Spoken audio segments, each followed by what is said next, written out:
സുധാകരന്റെ ഭീഷണിക്ക് വഴങ്ങി സീറ്റ് നൽകാനുള്ള ഹൈക്കമാൻഡ് തീരുമാനത്തിന് പിന്നാലെ കോന്നിയിൽ മത്സരിക്കാൻ സമ്മർദ്ദം ശക്തമാക്കിയ അടൂർ പ്രകാശും സീറ്റ് ആവശ്യപ്പെട്ട അടൂർ ഹൈക്കമാൻഡിന് കത്തയച്ചു. സുധാകരൻ പാർട്ടി വിടുമെന്ന വാർത്തകൾ വന്നതോടെ AK ആന്റണിയും രമേശ് ചെന്നിത്തലയും ഇടപെട്ടതിനെ തുടർന്ന് കണ്ണൂരിൽ സീറ്റ് നൽകാൻ തീരുമാനിച്ചിരുന്നു.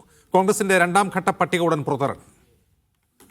ഡി ധനസുമോദ് വിവരങ്ങളുമായി ചേർന്നു. സുമോദ്, ഇന്ന് തന്നെ ഈ പട്ടിക പുറത്തിറങ്ങുമെന്ന് ഉറപ്പാണോ? ഇന്ന് തന്നെ പട്ടിക പുറത്തിറക്കും എന്നാണ് നേതാക്കന്മാർ നമ്മളെ അറിയിച്ചിരിക്കുന്നത്. കാര്യം ഇനി നാമനിർദ്ദേശ പത്രിക സമർപ്പിക്കാനായി 3 പ്രവൃത്തി ദിവസങ്ങൾ മാത്രമാണുള്ളത്.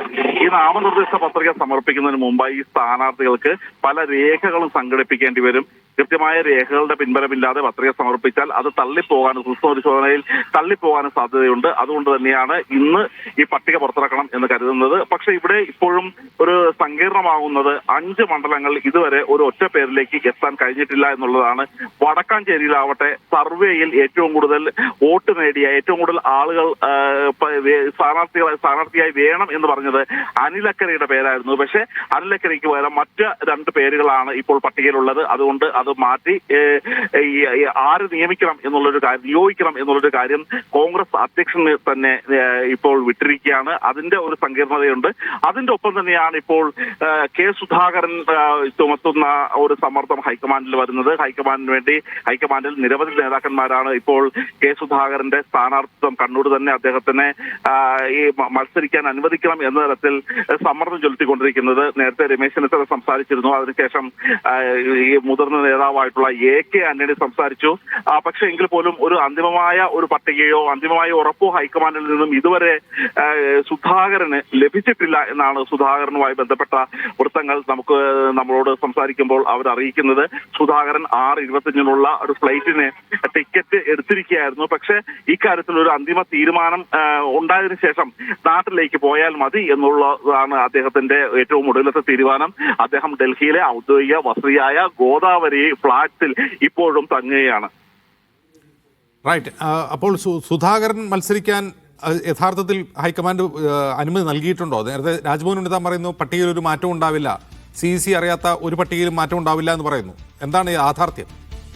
ഈ മുതിർന്ന നേതാക്കന്മാർ ഇടപെട്ട് ഹൈക്കമാൻഡുമായി സംസാരിക്കുമ്പോഴാണ് അദ്ദേഹത്തിന് മത്സരിക്കാൻ അനുമതി നൽകുന്ന കാര്യത്തിൽ ഹൈക്കമാൻഡ് ഒരു പച്ചക്കൊടി കാണിക്കുന്നത്. പക്ഷെ അപ്പോഴും മറ്റു നേതാക്കന്മാർ ആരും മത്സരിക്കാൻ ഉണ്ടാവില്ല, അതായത് MP-മാർ ഇനി നിയമസഭയിലേക്ക് മത്സരിക്കാൻ ഉണ്ടാവില്ല എന്ന ഒരു വിശ്വാസത്തിലായിരുന്നു ആ തരത്തിലുള്ള ഒരു അനുമതി നൽകാൻ അവർ തയ്യാറായത്. പക്ഷെ അതിന് തൊട്ടു പിന്നാലെയാണ് നേരത്തെ കോന്നിയിൽ താൻ ഇറങ്ങുകയാണ്, കോൺഗ്രസ് സ്ഥാനാർത്ഥിക്ക് വേണ്ടി അനുകൂലമായി പ്രവർത്തിക്കുമെന്ന് പറഞ്ഞ പോസ്റ്റ് അടൂർ പ്രകാശ് ഡിലീറ്റ് ചെയ്തതോടുകൂടിയാണ് സംശയം കനത്തത്. അതിന് പിന്നാലെയാണ് അടൂർ പ്രകാശ് നിയമസഭയിലേക്ക് മത്സരിക്കാനുള്ള ഒരു താല്പര്യം പ്രകടിപ്പിച്ചുകൊണ്ട് ഒരു കത്തുകൂടി അയച്ചത്. നേരത്തെ ശിവഗിരി മഠം രാഹുൽ ഗാന്ധിക്ക് നൽകിയിരിക്കുന്ന 18 പേരുകളിൽ 2 MP-മാരാണ് ഉണ്ടായിരുന്നത്. 1 അടൂർ പ്രകാശും 2 കെ സുധാകരനും ഒരാൾക്ക് മാത്രമായി എങ്ങനെ ഇപ്പോൾ അനുമതി കൊടുക്കും എന്നുള്ളത് തന്നെയാണ് ചോദ്യം.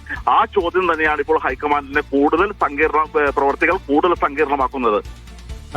സുമോദ്, ഒറ്റ കാര്യം കൂടി, എപ്പോഴത്തേക്ക് വരും പട്ടിക?